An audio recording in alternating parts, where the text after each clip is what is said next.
Hi అండి. నమస్తే. ఎలా ఉన్నారండి అందరూ? ఈరోజైతే మనం వీడియోలో బియ్యంతో అప్పడాలు ఎలా చేయాలనేది చూస్తామా. పాతకాలంలో మన అమ్మమ్మలు వాళ్ళంతా తలి అప్పడాలని బాదం ఆకులు అరిటాకులు అలా చేసేవాళ్ళు కదా. ఇప్పుడు మనం అలా లేకుండా చక్కగా మనకి బయట దొరికి ఒక ఇన్స్ట్రుమెంట్తోనే ఈ అప్పడాలు ఎలా చేయాలనేది నేను మీకు ఇవాళ వీడియోలో షేర్ చేస్తున్నాను. సో ఫస్ట్ నుంచి లాస్ట్ దాకా మిస్ అవ్వకుండా చూడండి. ఎండతో పని లేకుండా మనం ఇంట్లోనే పెట్టేసుకోవచ్చండి ఈ అప్పడాలు. చాలా బాగుంటాయి టేస్ట్. ఎన్ని రోజులు ఉన్నా కూడా చెడిపోవు అనమాట. ఇంకెలా చేయాలో చూద్దామా. ఒక గ్లాస్ బియ్యం తీసుకొని నేను మనం రేపు వడియాలు పెడుతున్నామంటే ఈరోజే బియ్యాన్ని ముందు రోజు నైటే నానపెట్టేయాలన్నమాట. ఎక్కువ బియ్యం నానాయంటే వడియాలు చక్కగా విరగకుండా వస్తాయి.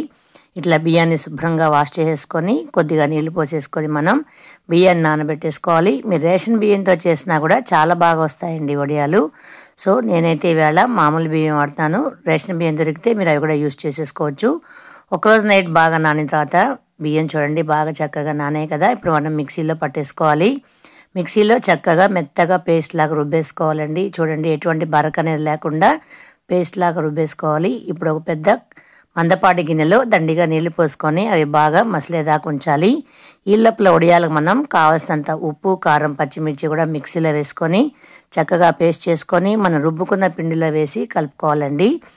పచ్చిమిరపకాయలు ఉప్పు పేస్ట్ కూడా బాగా మెత్తగా అయిపోవాలి. ఎక్కడ బరక అనేది లేకుండా గింజలు అనేది లేకుండా ఉండాలి పచ్చిమిర్చిలో.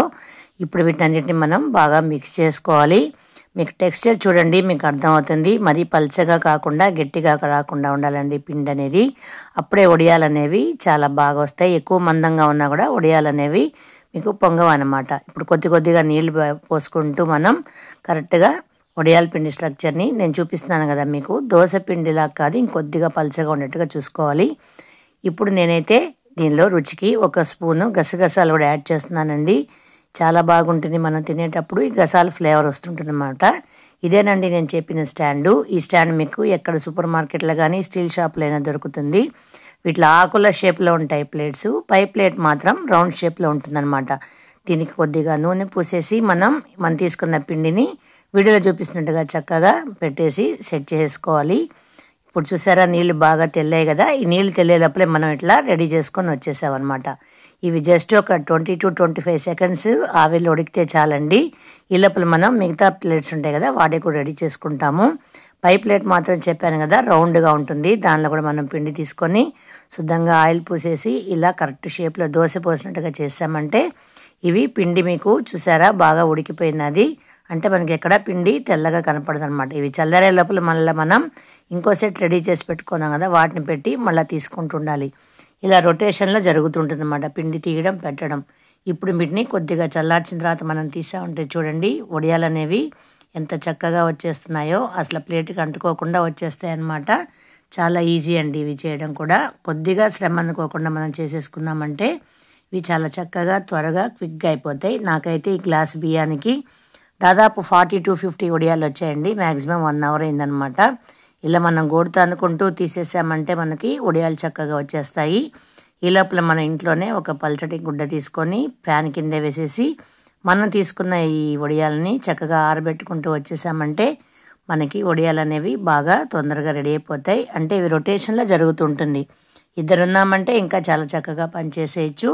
ఒకళ్ళం పెడుతుంటే ఇంకొకళ్ళు మనం తీస్తుంటే ఒకళ్ళు ఆరబెడుతుంటాయి. కొద్దిసేపు అయిన తర్వాత ఈ వడియాలన్నింటినీ కూడా మనం తిరగేసేసుకొని బాగా చూసారా మీకు అప్పటికే అవి షేపు ఎండిపోయి పచ్చిదనం పోయి ఎండిపోయినట్టు కనిపిస్తున్నాయి కదా. ఇప్పుడు నేను వీటిని ఒక ట్రేలో తీసుకొని కొద్దిగా ఎండలో పెట్టానండి. దాదాపు ఒక 1/2 hour పెట్టుంటాను అంతేను. మధ్యాహ్నం పూట చక్కగా ఎండిపోయాయి అన్నమాట. ఎంత చక్కగా ఎండిపోయాయి అంటే సాయంత్రానికల్లా వడియాలు బాగా ఇలా వచ్చేసాయి. ఇంకా నేను మీకు ఇవి ఎలా ఎండిపోయాయి కదా ఇంకా పక్క రోజు కూడా నేను పెట్టలేదండి వీటిని ఎండలో. ఆ రోజు నైట్కే మళ్ళీ తీసుకొచ్చి రూమ్ టెంపరేచర్లోనే మళ్ళీ పంచ మీద పోసి బాగా ఆరబెట్టేశాను. పక్క రోజు మార్నింగ్ కల్లా మీకు చక్కగా ఎండిపోయాయి అనమాట వడియాలు. తడి అనేది లేదు. చాలా పల్చగా వచ్చాయి కదా. చాలా బాగా వచ్చాయండి వడియాలు. ఇప్పుడు నేను మీకు వీటిని వేయించి చూపిస్తాను. నూనె బాగా వేడి చేసుకొని మనం కానీ వేసామంటే చూడండి చిన్న అప్పడం వేస్తే ఎంత పెద్ద అప్పడంలాగా వచ్చిందో. ఈ బియ్యంతో అప్పడాలు అనేవి చాలా రుచిగా ఉంటాయండి. మనం చూస్తుంటాం కదా ఎగ్జిబిషన్లో పోయినా కూడా ఇలాగే ఉంటుంది టేస్ట్. అట్లాగే సేమ్ ఎంత చక్కగా ఎంత పెద్దగా వచ్చాయి కదా. చూస్తుంటేనే మీకు చేయాలనిపిస్తున్నదా ఫ్రెండ్స్. సో చూసి తప్పకుండా ఒకసారి ట్రై చేయండి. ఎలా వచ్చిందని నాకు చెప్పండి. ఈ తలి అప్పడాలు ఎలా చేయాలనేది ఇంకొక వీడియో కూడా నేను త్వరలో షేర్ చేస్తాను. సో మన ఛానల్ని మిస్ కాకుండా చూస్తుండండి. చూస్తుంటేనే మీకు తినాలనిపిస్తుంది కదా. చూడండి ఎంత పెద్ద వడియాలు అయితే వచ్చాయో. సో మీరందరూ కూడా తప్పకుండా ఒకసారి చేయండి. బియ్యంతో అప్పడాలని ఎలా చేయాలని మనం చూసాం కదా ఫ్రెండ్స్. నచ్చిందా మీకు వీడియో? నచ్చితే మన ఛానల్ని సబ్స్క్రైబ్ చేసుకొని please share to your near and dear. Me friends అందరికీ కూడా షేర్ చేయండి. ఒక్కసారిగా మనం వడియాలు పెట్టుకున్నామంటే సంవత్సరాల దాకా మనకి నిల్వ ఉంటాయి, ఏమి చెడిపోవు, చాలా చక్కగా వస్తాయి. ఇంకొక కొత్త వీడియోలో మళ్ళీ మిమ్మల్ని కలుస్తాను. మీకు అందరికీ ఈ వీడియో నచ్చిందని అనుకుంటున్నాను. Thank you. Bye bye friends.